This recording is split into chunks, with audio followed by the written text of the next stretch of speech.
Hello everyone, कल Nifty की expiry किस तरीके से मूवमेंट हो सकता है, सपोर्ट कहां पर रहेगा, रेजिस्टेंस कहां पर रहेगा, सबसे बड़ा कॉल वही कहां पर है, सबसे बड़ा रेजिस्टेंस कहां पर है, सबसे स्ट्रॉन्ग सपोर्ट कहां पर है, कहां पर आपको रिवर्सल दिख सकता है, कौन सी प्रीमियम है, कौन सी स्ट्राइक है जहां पर बहुत अच्छा मूवमेंट मिल सकता है आपको, इसको समझते हैं। आपको थोड़ा डाउट नहीं हो रहा कि 2 दिन से कि साला ये काहे कर रहे हो भाई, ये मत करो ना।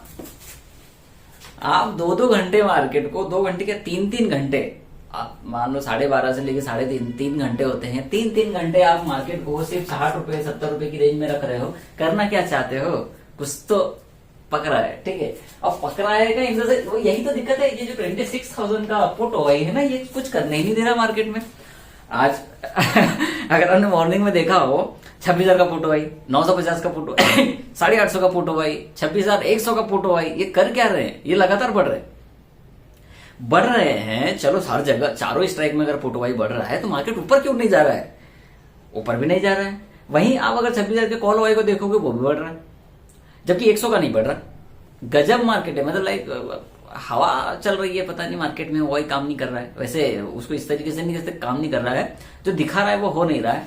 तो कुछ तो प्लानिंग चल रही है। प्लानिंग मेरे हिसाब से क्या हो सकती है, अब ट्रेडिंग सेटअप पे आ रहे हैं, क्या हो सकता है, ये मुझे लग रहा है कि गेप अप खोलेंगे साले 26,100 के आसपास, और फिर वहां से 25,900 लेके आ जाएंगे। ये हो सकता है मार्केट में। तो मेरा जो पहला प्रेडिक्शन है, अनुमान है, मैं ये सोच रहा हूँ, कल की ट्रेडिंग मेरी स्ट्रेटेजी जो है, मैं सोच रहा हूँ कि या तो गेप अप दे दो आप 60 रुपए 70 रुपए का, बहुत अच्छा एकदम मक्खन गेप अप दे दो हमको, 26,080 100 रुपए पहुंचा दो और वहां से गिरा दो आप, या ऐसा कर दो कि 25,900 पे गेप डाउन दे दो और वहां से ये कर लेंगे हम लोग। पर एक काम करना, जब गेप डाउन दो तो 2 कैंडल रेड और बना देना, फिर उसके बाद एक अच्छा सा रिवर्सल पैटर्न बना देना, ताकि मैं उस ट्रेड को बहुत अच्छे से एग्जीक्यूट कर पाऊं। तो वैसे 4 लेवल है अपने पास, 4 लेवल 26,100, 25,900, एक ये लेवल है, और दूसरा लेवल साला वो 26,000 का ही है, 26 का पुट हुआ है, 26 का कॉल हुआ है। तो यहाँ ध्यान दीजिएगा। वैसे 800 आना बड़ा मुश्किल है कल मार्केट का, बहुत ज्यादा मुश्किल है, क्योंकि 200 पॉइंट की गिरावट की बात कर रहे हैं हम लोग। ऐसा नहीं कि आ नहीं सकता, थोड़ा सा मुश्किल है। तो अगर कल मार्केट में गेप अप होती है तो इस तरीके से सेल, गेप डाउन होती है तो 900 880 के आसपास एक अच्छी सी बाइंग अपॉर्चुनिटी आपको देखने को मिल सकती है। अब इसको मैं ओआई पे दिखा देता हूं आपको कि ये किस तरीके से शिफ्ट है, शिफ्ट नहीं, किस तरीके से पड़ा हुआ है ओआई। ये 16 दिसंबर दिख पाएगी ना अपनी, ठीक है। ये देखो 800 200 है, यहाँ पर 200 होना चाहिए। मैं पहले 800 का ओआई बता देता हूं आपको। चेंज इन ओआई 15% है और 1.44 करोड़ का पुट ओआई है 800 पर, लेकिन उससे ज्यादा बड़ा पुट ओआई यहाँ पर है अपना 900 पर।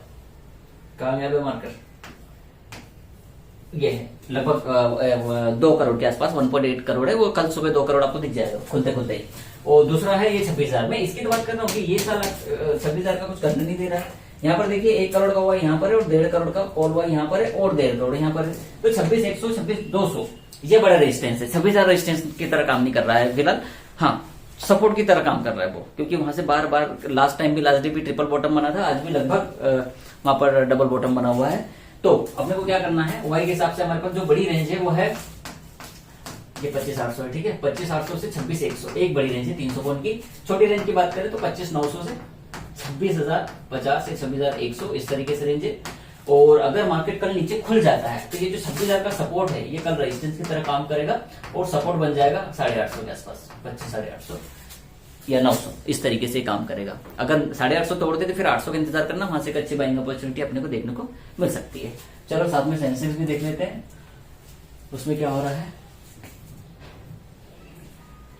कहीं कुछ कर नहीं रहा मार्केट, वही 85,500 पर अपना रेजिस्टेंस है, 85,500 पर फुल जैसे 85,500 पर रेजिस्टेंस है और 85,000 पे सपोर्ट है। तो ये 2 रेंज रहेंगी आपके पास कल के लिए भी। अच्छा खासा मार्केट है, बहुत अच्छा है। 85,300 वैसे हाई बना है, लेकिन मैं थोड़ा सा सोच के इसको 85,500 पर लेके जा रहा हूँ। यहाँ पर एक रेजिस्टेंस बैठेगा। सपोर्ट की बात करें तो 85,000 यहाँ पर एक सपोर्ट है, ज्यादा कुछ नहीं सेंसेक्स में।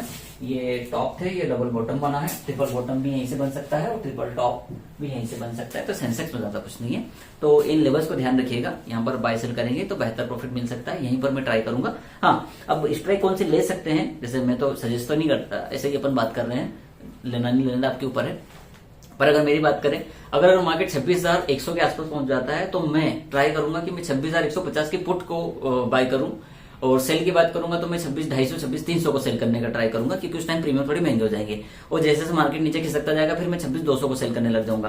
दूसरे की बात करें, नीचे बाय करने की बात, अगर मार्केट में गैप डाउन खुल जाती है 900, 850 रुपए के आसपास या वहां तक मार्केट आ जाती है, तो मैं ट्राई करूंगा कि 26,850 का ही कॉल, मतलब एट द मनी का कॉल बाय करूं, क्योंकि वो डिस्काउंट अच्छा मिल जाएगा मुझे, लगभग 120 पॉइंट का, 120 पॉइंट, हाँ 170 पॉइंट का डिस्काउंट मिल जाएगा। वहां पर मैं 800-850 के कॉल को बाय करने का ट्राई करूंगा। शॉर्ट की बात करूंगा तो मैं 650 और 700 के पुट को शॉर्ट करने का ट्राई करूंगा, पुट के हिसाब से अगर सेल करना चाहता हूं। तो जो स्ट्रेंगल बन रहा है आपका शॉर्ट वाला, वो इस तरीके से बन रहा है कि 26,200 और 25,750 और 25,700, इस तरीके से स्ट्रेंगल बन सकता है। इसको आप ट्राई कर सकते हैं। डेल्टा को ध्यान में रखिएगा, डिपेंड करता है आप न्यूट्रल की तरह काम करते हैं या आपकी थोड़ा सा झुकाव अप साइड या डाउन साइड, उसको समझ लीजिएगा किस तरीके से करना है। और सीखना चाहते हैं तो बिल्कुल हम सिखाते भी हैं, पेड कोर्स अवेलेबल है अपने पास, कॉन्टेक्ट कर लीजिएगा। बाकी तो देखते रहिए, खुश रहिए, स्टॉप लॉस लगाकर ट्रेड कीजिए। बड़ा स्टॉप लॉस नहीं लेना है, रिस्क को मेंटेन करके रखना है, ज्यादा ट्रेड नहीं करनी है, कम ट्रेड में ही पैसा मिल रहा है, बंद करो, खत्म करो। अगला ट्रेड आपको, ये ओवर ट्रेडिंग में कोई प्रॉब्लम नहीं है। वो ट्रेडिंग तब हो जाती है जब लॉस ज्यादा हो जाता है। वो ट्रेडिंग कोई प्रॉब्लम नहीं है, वो ट्रेडिंग बहुत अच्छी चीज है भाई। मेरे को 10 ट्रेड मिलेगी तो मैं 10 करूंगा, उसमें कोई प्रॉब्लम थोड़ी है। पर वो एसएल, अब मैंने मान लो 5,000 रुपए कमा लिया, अब एसएल मेरा 3,000 रुपए का आ रहा है या 2,500 रुपए का एसएल आ रहा है, मैं ट्रेड ही नहीं करूंगा, मेरा हो गया। लेकिन ऐसा है कि 700 रुपए का एसएल आ रहा है, 600 का एसएल आ रहा है, 800 रुपए का स्टॉप लॉस आ रहा है, 1100 का स्टॉप लॉस आ रहा है, तो मैं थोड़ा सा ट्राई करूंगा कि इसमें क्वांटिटी कम करके मैं ट्रेड कर लूं।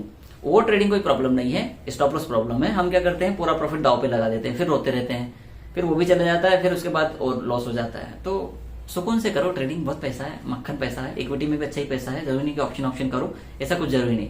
ना सेलिंग में पैसा है ना बाइंग में पैसा है, दोनों में पैसा है। ठीक है, अलग अलग तरीके से करेंगे तो आपको मिल जाएगा, कोई बुरा नहीं है। इक्विटी में ऑप्शन से ज्यादा पैसा है। अब आप ये समझदार कोई होगा तो वो समझ जाएगा इस चीज को मैं क्या कह रहा हूँ, लेकिन कोई तो बोलेगा ऑप्शन में ज्यादा पैसा है। ऐसा कुछ नहीं है, सारे सेगमेंट्स में सेम पैसा है। सही तरीके से काम करेंगे बिल्कुल प्रॉफिट बनेगा, मैं गारंटी देता हूँ आपको। ठीक है, कि पैसा बनता है, बस डिसिप्लिन फॉलो कर लीजिए, स्टॉप लॉस लगाना सीख लीजिए, कैरी फॉरवर्ड करना बंद कर दीजिए। करते हैं तो हेजिंग के साथ जाइए या स्प्रेड बनाकर जाइए, कुछ तो कीजिए आप, उसमें आराम से पैसा बनेगा। ठीक है, थैंक यू फॉर वॉचिंग।